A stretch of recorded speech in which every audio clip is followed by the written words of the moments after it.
नमस्कार मित्रांनो, लई आवडतेस तुम्हाला या मालिकेच्या आजच्या भागात आपण बघणार आहोत. सरकार बाबूला विचारतो, इथं कशाला आणलंस आणि शोना कुठं आहे? त्यावर बाबू म्हणतो, शोना इधर ही होगा. आणि तो शोना शोना म्हणून आवाज देत जातो. त्यावर सरकार म्हणतो, अरे फोन कर की त्याला. पण बाबू काही ऐकत नाही आणि तिथून निघून जातो. इकडे सानिका विभाला विचारते, विभे काय ग, आपल्याला मंदिरात जायचं होतं ना, आणि इकडं कुठं घेऊन आलीस? त्यावर विभा म्हणते, सानिका देव सगळीकडं असतो, कर नमस्कार कर. तेवढ्यात विभाला बाबूचा फोन येतो. विभा सानिकाला म्हणते, एकच मिनिट मी आले, आणि विभा पण तिथून निघून जाते. सानिका आणि सरकार एकटेच असतात आणि इकडे तिकडे बघू लागतात, पण त्यांना तिकडे कोणीच दिसत नसतं. विभा आणि बाबू त्यांना झाडामागून चोरून बघत असतात. विभा बाबूला म्हणते, आपला प्लॅन फसला तर नाही ना? हे दोघं एकमेकांकडे का जात नाहीये? बाबू कुहू कुहू असा आवाज काढू लागतो. सरकार बाबूचा आवाज ऐकतो आणि त्याला आवाज देऊ लागतो. सरकारचा आवाज ऐकून सानिका तिकडे जाते आणि ते दोघंही एकमेकांना म्हणतात, तू इथं? त्यावर सानिका म्हणते, अरे ती विभा आली होती घरी, मला म्हटली मंदिरात जाऊ आणि ती इकडे घेऊन आली. त्यावर सरकार म्हणतो, बाबूनी पण ना माझ्यासोबत असंच केलंय, मला म्हणला शोनाचं काहीतरी प्रॉब्लेम आहे आणि मला इकडं घेऊन आला. त्यावर सानिका म्हणते, समजलं, म्हणजे हा ना या दोघांचा काहीतरी प्लॅन आहे. त्यावर सरकार बाबू विभाला आवाज देऊ लागतो. बाबू आणि विभा झाडाच्या मागून त्यांना बघून हसत असतात. सरकार पुढे म्हणतो, बाबू विभा हे बघा बाहेर या, मला फालतूगिरी अजिबात नकोय. शेवटी बाबू आणि विभा सरकार आणि सानिका समोर जाऊन उभे राहतात. त्यावर सानिका विचारते, हे काय नाटकं लावलेत तुम्ही?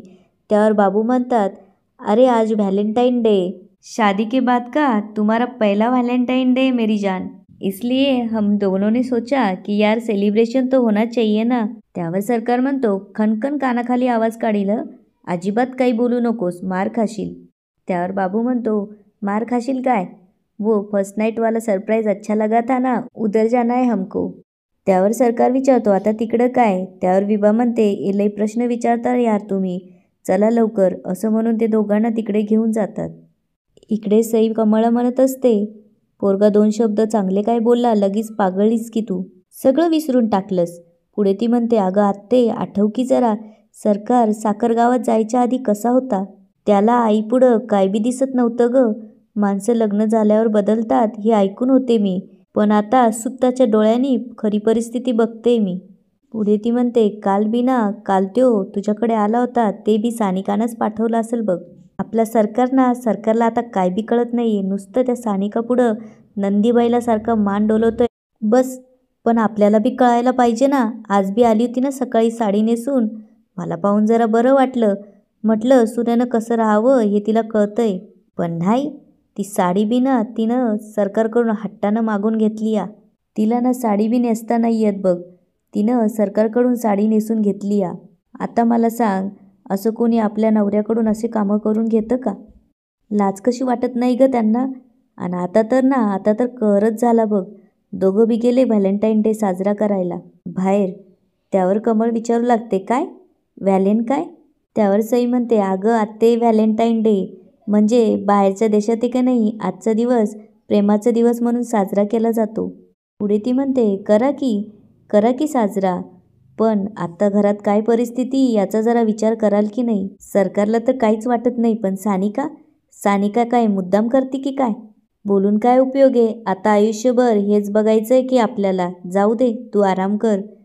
त्यावर कमळ चिडून विचारते, कुठं आहेत ती दोघं? हे ऐकून सई मात्र खूप खुश होते. इकडे बाबू आणि विभाने व्हॅलेंटाईन डे सेलिब्रेशनसाठी सगळी तयारी केलेली असते आणि ते सरकार आणि सानिकाला तिथे घेऊन येतात. ते सगळं बघून सानिका आणि सरकारला आश्चर्य वाटतं. विभा आणि बाबू तिथून निघून जातात. सानिका विचारू लागते, आता हे कुठं गेले? त्यावर सरकार म्हणतो, त्यांना परिणाम काय होणार आहे हे माहीत होतं ना, म्हणून आधीच पळून गेले. पुढे सानिका आणि सरकार एकमेकांकडे बघू लागतात. सानिका सरकारला विचारते, मग आता आपण काय करायचं? इकडे सईने कमळचे कान भरल्यामुळे कमळ खूप रागात असते आणि सरकार आणि सानिकाकडे जायला निघते. त्यावर मिनल सईला विचारू लागते, आता ह्या एवढ्या रात्री कुठं निघाल्या? त्यावर सई म्हणते, व्हॅलेंटाईन डे साजरा करायला. आणि सई जोरजोरात हसू लागते. इकडे सानिका सरकारला म्हणत असते, सरकार आपण असं व्हॅलेंटाईन साजरा करायला नको. व्हॅलेंटाईन डे काय पुढच्या वर्षी पण येईल, तो नंतर पण साजरा करता येईल. पण आता आपल्या घरात अशी परिस्थिती असल्यावर हे असं बरं नाही वाटत. त्यावर सरकार म्हणतो, एकदम माझ्या मनातलं ओळखलं बघ. आता मी तुला हेच सांगणार होतो. पुढे सरकार म्हणतो, बाबू आणि विभाचा लय जीव आहे आपल्यावर. ते सतत आपल्यासाठी काही ना काही करत असतात. त्यांची पण काय चूक आहे म्हणा, शेवटी आपलेच मित्र. आणि सरकार घरी चल असं म्हणून सानिकाला तिथून घेऊन जायला निघतो. समोर बघतात तर कमळ त्यांच्या समोर येऊन उभी असते. कमळला बघून सरकार आणि सानिकाला धक्का बसतो. कमळ म्हणू लागते, सरकार, अरे हे काय चाललंय? अरे घरात अशी परिस्थिती असताना तुम्ही हे काय चालवलंय? अरे जनाची नाही, निदान मनाची तरी लाज बाळगा. त्यावर सरकार म्हणतो, आई तू जे समजतीये तसं काहीच नाहीये. तू जरा शांत हो, मी सगळं समजवतो तुला. त्यावर कमळ त्याच्याजवळ जाऊन म्हणते, बरोबर आहे तुझं. हे सगळं काही दिसतंय, हे सगळं खोटंच आहे. आणि काय ऐकायचं तुझं? तू इतका कोडगा कसा झाला? असा नव्हताच तू. आणि कमळ सानिकाकडे बघून म्हणू लागते, कुणाचं तरी वारं लागलंय आणि तू इतकं बदललायस. त्यावर सरकार म्हणू लागतो, आई तू सानिकाबद्दल बोलतीयस कळतंय मला, पण तू उगाच हिला काही बोलू नकोस, हिचा काही बी संबंध नाही त्यात. त्यावर कमळ म्हणते, उगाच बोलायला माझं काय डोकं बिकं फिरलंय का? ही मला मंदिरात जाते असं म्हणून सांगून आली आहे आणि ही तर काय आप्पा बरे व्हावेत म्हणून नवसाची तयारी करते. हे सगळं जे तिनं केलं नाही मग काय तू केलंयस? त्यावर सानिका म्हणू लागते, आहो आई तसं काहीच नाही आहे. त्यावर कमळ म्हणते, तू मधी बोलू नकोस. आम्ही दोघं मायलेकं बोलतोय ना, मग बाहेरच्यांनी काही बोलायची गरज नाही, तू गप्प बस. त्यावर सरकार म्हणतो, आई लग्नाची बायको आहे ती माझी, बाहेरची नाही आहे. त्यावर कमळ म्हणते, माझ्यासाठी ही बाहेरचीच आहे, कारण ही घरातली असती तर अशी वागली नसती. त्यावर सरकार म्हणतो, आई हिची काही चूक नाही यात. त्यावर कमळ म्हणते, आता तू तिची बाजू घे. पुढे ती म्हणते, करा तुम्हाला काय करायचं ते, शेवटी तुमचं आयुष्य आहे. पण आप्पा अजून बरे झाले नाही आणि घरी पण आले नाही, त्यामुळे ही असली थेरं मला चालणार नाही असं म्हणून कमळ तिथून निघून जाते. कमळ रागाच्या भरात घरी निघून येते. सई बाहेर कमळची वाट बघत असते. कमळ आल्यावर सई तिला विचारू लागते, अगं आत्ते काय झालंय? त्यावर कमळ म्हणते, काय बी विचारू नको, सरकार आता पार विचाराच्या पलीकडे गेलाय. पुढे ती म्हणते, अगं एवढं समद घडलंय, आप्पांना अजून बरं नाही आणि यांना हे सुचतंय. अगं जरा धीर नाही. त्यावर सई विचारते, जाऊ दे तू काही बोलली नाहीस ना? त्यावर कमळ म्हणते, बोलू नको मग तमाशा बघत बसू. अगं बोलले की, पण बोलून काय उपयोगी? कंचा बी विचार न करता मनाला वाटेल तसं वागायला कसं जमतं यांना? आता पाणी डोक्यावरून जायला लागलंय, मी यांचं आता काही चालूच देणार नाही बघ. इकडे सरकार आणि सानिका घरी येतात. सानिका सरकारला म्हणत असते, आपण ना असं नव्हतं करायला हवं, पण ठीक आहे तू ना एकदा आईशी बोलून घे, त्यांना राग येणं साहजिकच आहे. त्यावर सरकार म्हणतो, काय करू मी बोलून? तिला काही सांगायला गेलं ती आणखी जास्त करती. त्यापेक्षा तिचा बी राग कमी होऊ दे आणि माझं बी डोकं शांत होईल. तेवढ्यात सई तिथे येते आणि काय झालंय का असं विचारू लागते. त्यावर सरकार तिला म्हणतो, तू का असं विचारतीयस? त्यावर सई म्हणते, नाही ते मी जरा आत्याकडे गेले होते ना, लई चिडलेली दिसली. मी विचारलं तिला काय झालं, पण ती काही बोलली नाही म्हणून. त्यावर सानिका म्हणते, अगं ते काय ना, विभा आणि बाबूने आमचं व्हॅलेंटाईन सरप्राईज प्लॅन केलं होतं, पण ते दोघं गेले निघून आणि आईने आम्हाला दोघांना तिथे बघितलं. त्यावर सई म्हणते, असं आहे वय, पण तुम्हाला बी कळायला पाहिजे ना घरात परिस्थिती काय आणि तुम्ही करताय काय? त्यावर सरकार म्हणतो, आम्हाला काय कळत नाही वय, आम्ही थोडी केलं होतं, ते बाबू आणि विभाने प्लॅन केलं. त्यावर सई म्हणते, तुम्ही आत्याला सांगितलं नाही का? त्यावर सरकार म्हणतो, सांगायला गेलो होतो, पण तिने काय ऐकूनच घेतलं नाही. त्यावर सई म्हणते, बरोबर आहे, आत्या चिडली की ती कोणाचंच ऐकून घेत नाही.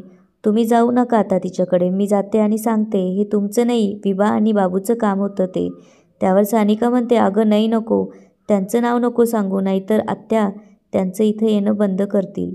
त्यावर सई विचार करते, सानिकाच्या बाजूने असणाऱ्यांना या घरात येणं बंदच करायचं आहे मला. त्यावर सई म्हणते, मी तुमचं अजिबात ऐकणार नाही, मी सांगतेच आत्याला, तुमच्यावर उगाच चिडचिड करेल. त्यावर सरकार सईला म्हणतो, तुला काय करायचं आहे गं? त्यावर सानिका सरकारला थांबवते आणि सईला म्हणते, तो रागाच्या भरात आहे म्हणून असा बोलला, त्याच्या वतीनं मी माफी मागते. आणि सई तिथून निघून जाते. सानिका सरकारची समजूत घालू लागते आणि म्हणते, आईची यात काही बी चूक नाही, त्यांना चिडायला कारण होतं. आणि बघ ना, सकाळी मी साडी घातली तर त्या मला काही बोलल्या का? असं हळूहळू एक एक गोष्टी नीट होत जातील. त्यावर सरकार म्हणतो, आणि आता आप्पाला बी उद्या डिस्चार्ज मिळणार आहे. आप्पा आल्यावर सगळं काही नीट होईल. दुसऱ्या दिवशी सकाळी आप्पांना डिस्चार्ज मिळतो तेव्हा आनंद आणि सरकार त्यांना घरी घेऊन येत असतात. सरकार आनंदला म्हणत असतो, मामा आपण घरी गेल्यावरती गावकरी आप्पांना भेटण्यासाठी जमा झाले तर लई बरं होईल बघ. त्यावर आनंद म्हणतो, प्रश्न आहे का? अरे आप्पांचा एवढा मान आहे त्यामुळे गावकरी सगळे जमा झाले असतील बघ. ते जेव्हा घरी येतात तेव्हा बाबू आणि सुहासला बघून आनंद विचारू लागतो, हे काय सुहास, बाकीचे गावकरी कुठे आहेत? त्यावर सुहास म्हणतो, अरे कोणीच नाही आलं, आणखी चिडल्यात. याच ठिकाणी आजचा एपिसोड संपतो. आता पुढे काय होणार ते बघूया उद्याच्या एपिसोडमध्ये. धन्यवाद.